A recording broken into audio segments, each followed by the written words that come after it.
waxay ahaayeen laba malag oo uu Ilaahay ka soo dejiyey samada u yimid dhulka si ay dadka u baraan sixirka madow, sixir sabab u noqonaya in dadka isqaba uu kala geeyo, burburinayana nolosha qofka loo adeegsado. Waxay ku soo degeen dal Carbeed, Ilaahayna wuxuu qisadooda ku xusay Quraanka. Waxaynu u jeednaa labadii malag ee la oran jiray Haaruut iyo Maaruut oo aynu muuqaalkeennan ku eegi doonno sababta ay dadka sixirka u bareen, xilliga ay soo degeen iyo halkii ay ku dambeeyeenba. Magacaygu waa Cabdiraxmaan Cumar, halkanina waa Waaberi Media. ku soo dhawaada daawadayaal muuqaalkeenna maanta.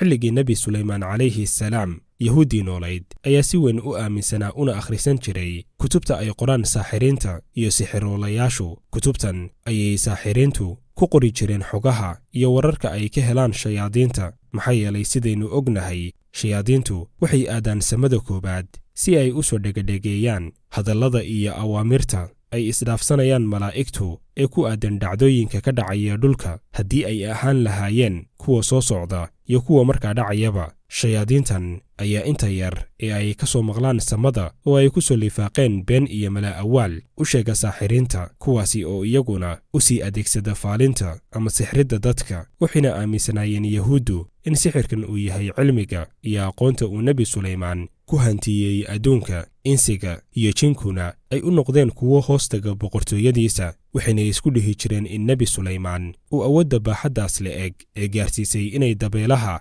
xayawaanka, insiga iyo jinniguba ay ka amar qaataan inay sirteedu tahay adeegsiga sixirka. haddaba Ilaahay ayaa si uu dadkan ugu kala saaro waxa uu yahay sixirku iyo waxa ay yihiin mucjisooyinka uu u gaar yeelay nebiyadiisa, sidoo kalena meesha ay uga baxdo aqoontii sixirka ee ku koobnayd faaliyayaasha iyo sixiroolayaasha oo keliya, imtixaanna ay ugu noqoto dadka baranaya, ayuu samada ka soo dejiyey laba malag oo la kala oran jiray Haaruut iyo Maaruut. labadan malag ayaa barayay dadka sixirku waxa uu yahay iyo sida loo adeegsadaba. Haaruut iyo Maaruut ayaa lagu soo dejiyey Baabil oo ah halka maanta loo yaqaano Ciraaq. waxay dadka barayeen sixirka, gaar ahaanna sixirka madow oo ah kan ugu khatarta badan, ayna ka farcamaan sixirada kale. intaysan barin qofka sixirka, waxay u sheegayeen inay yihiin fitno uu Alle soo dejiyey. waxaan uu baranayana haddii uu u adeegsado inuu cid ku dhibaateeyo, uu noqon doono mid khasaaray aakhiradiisa oo aan janno geli doonin.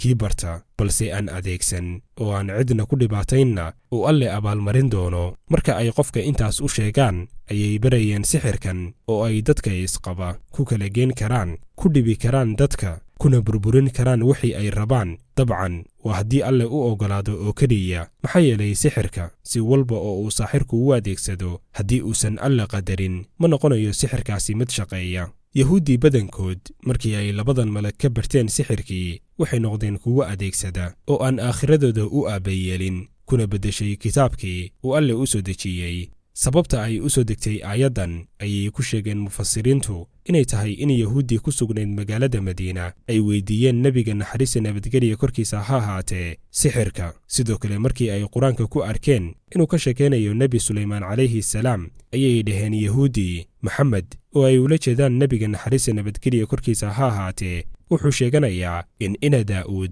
oo ay ka wadaan Suleymaan calayhi salaam uu ahaa nebi. maxaa yeelay Yahuuddu Nabi Suleymaan kama aaminsanayn inuu yahay nebi, balse waxay ka aaminsanaayeen sidii aynu soo sheegnay bilowga muuqaalka inuu ahaa saaxir, sixirkiisa u adeegsaday inuu ku shaqaysto insiga, jinka iyo xayawaankaba. kadibna Ilaahay ayaa soo dejiyey aayaddan si uu u beeniyo been abuurkooda, ugana bariyeelo Nabi Suleymaan sixirkii ay ku shaabadaynayeen. suuradda Albaqara aayadda 102 ayuu Ilaahay si dhammaystiran uga faalooday qisada labadan malag iyo sidii ay dadka uga digayeen barashada cilmigan iyo inay yihiin fitno uu Ilaahay ku imtixaanayo.